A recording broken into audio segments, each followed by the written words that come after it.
Okay, hello everyone. My name is Philip and this is my second presentation. And today I would like to tell you some basic knowledge about combustion engine.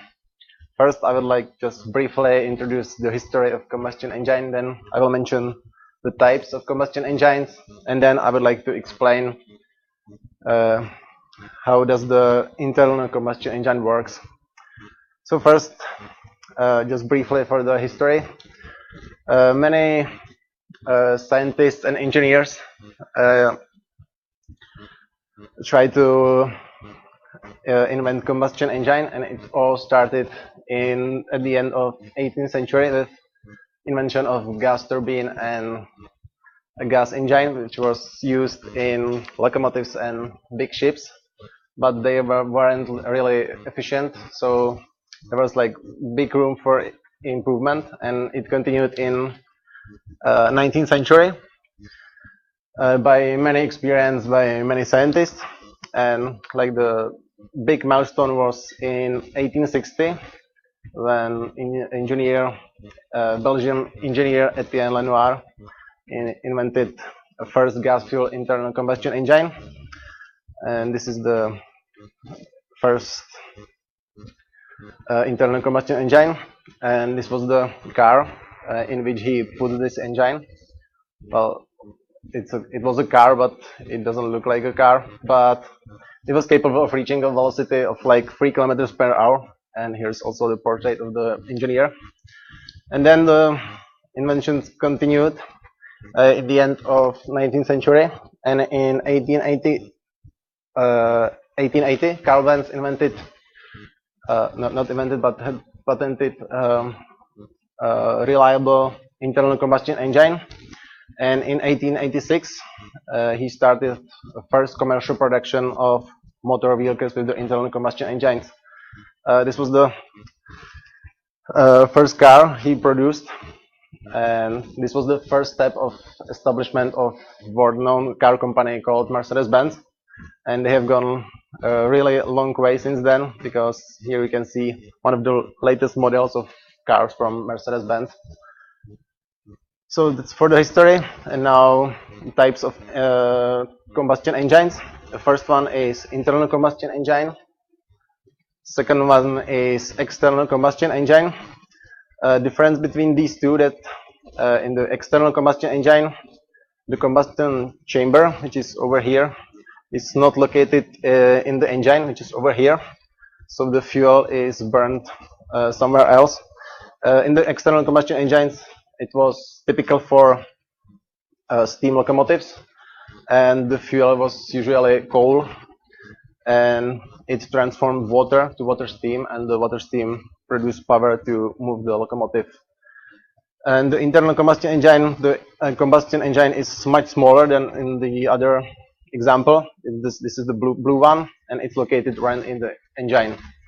And the third type is jet engine, and it is used in spaceships or space rockets, and it's much more complicated than these two types. So now I would like to talk about internal combustion engine, because this is the most commonly used one. It's, for example, used in cars, lawnmowers, helicopters, ships, scooters, or whatsoever. And the basic principle of this engine is that it transforms thermal energy to mechanical energy. So this is the basic. And now I would like to explain how does it really work. So it's divided into 4 steps. These 4 steps are called intake, compression, power, and exhaust. And later I will speak about each step separately. But first I have to explain a few important components in the combustion engine. So the first one is piston. This is located in here, and it's in the combustion chamber, or we can say metal tubes or cylinders. This is this part, and the piston is just moving up and down. The other 2 parts are connecting rod and crankshaft. The crankshaft is over here, and the connecting rod connects the piston and the crankshaft. The crankshaft is connected, for example, in a car, it's connected to the wheels. So when the crankshaft is moving, the wheels are also moving. So, for example, the car is moving. And the connection rod connect the piston and the crankshaft. So we must keep the piston moving so the car is moving. It's similar to riding a bike. For example, the connecting rod is like your shins. So when the shins are moving up and down, the bike is moving. Then we have a spark plug. It's located here on top of the combustion chamber, and it ignites the mixture of fuel and air when needed. It is a source of heat. And there are also two types of valves. There's an intake valve and exhaust valve. And the intake valve let the mixture of air and fuel inside the combustion chamber, and the exhaust valve let the burned gases out of the combustion chamber. So now I would like to tell about the separate steps of the combustion engine. So the first step is intake.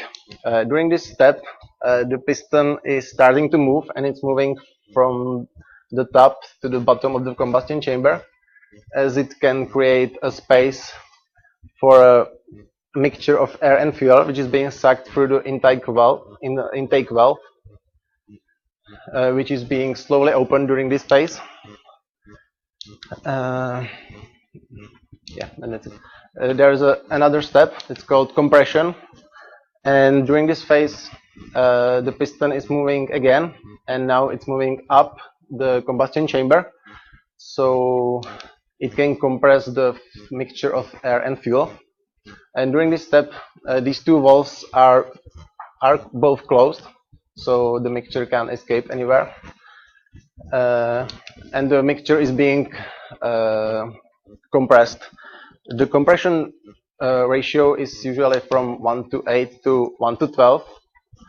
It means that the volume, for example, when I have compression ratio 1 to 12, it means that the volume before compression is 12 times bigger than the volume after compression.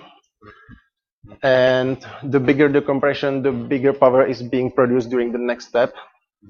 And some car engines have usually even bigger the ratio.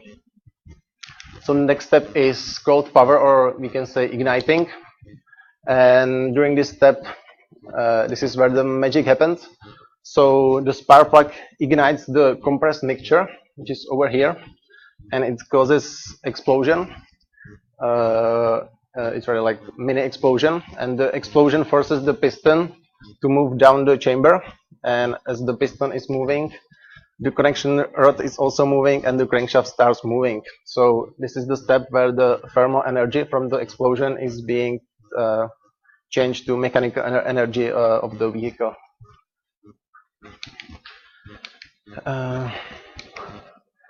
Okay, and for the next step and the last step, that's called exhaust. And during this step, the piston starts moving back up the cylinder, and at the same time, the exhaust valve is slowly being opened in here. So the burned gases from the mixture after the explosion are forced to leave the combustion chamber and leave the vehicle, the engine, and then the vehicle. At the end of the step, the piston is back at the top of the chamber, and both of the valves are closed. And after this step, the intake phase starts all over again, and it's repeated all over again, all 4 steps. Okay, and here you can see it once again all together. And that's it for the combustion chamber.